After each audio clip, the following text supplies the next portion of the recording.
தற்போது நம்மிடையே பேசுவதற்காக இயக்குனர் திருமிகு எஸ்.வி. சேகர் அவர்கள் இணைப்பில் இருக்கிறார். சார் வணக்கம். வணக்கம்.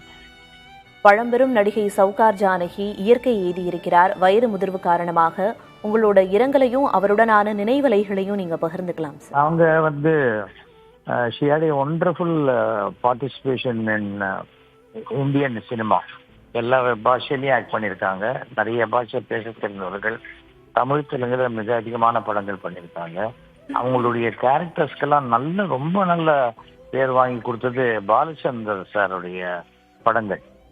இருகூடகளாக இருக்கட்டும், சர்வர் சுந்தரம், அந்த மாதிரி எத்தனையோ படங்கள் அவங்க பண்ணியிருக்காங்க.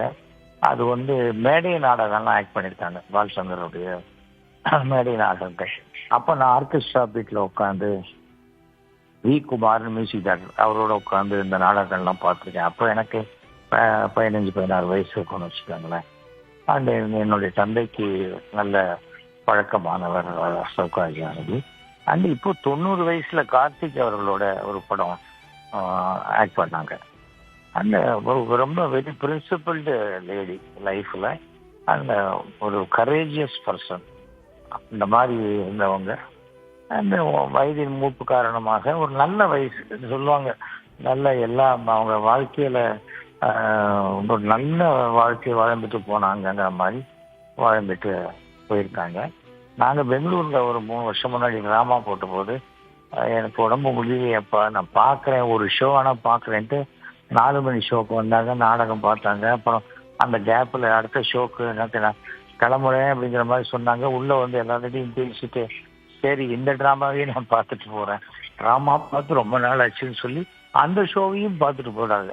எதுக்காக சொல்கிறேன்னா அந்த ஒரு கலை மேல் உள்ள அந்த ஆர்வம், சரி நமக்கு முடியல வயசாச்சுன்னு சொன்னால் அதையும் தாண்டி உட்காந்து பார்த்துட்டு போனது ரொம்ப சந்தோஷமான ஒரு விஷயம். சவுகார் ஜானகி என்ற இந்த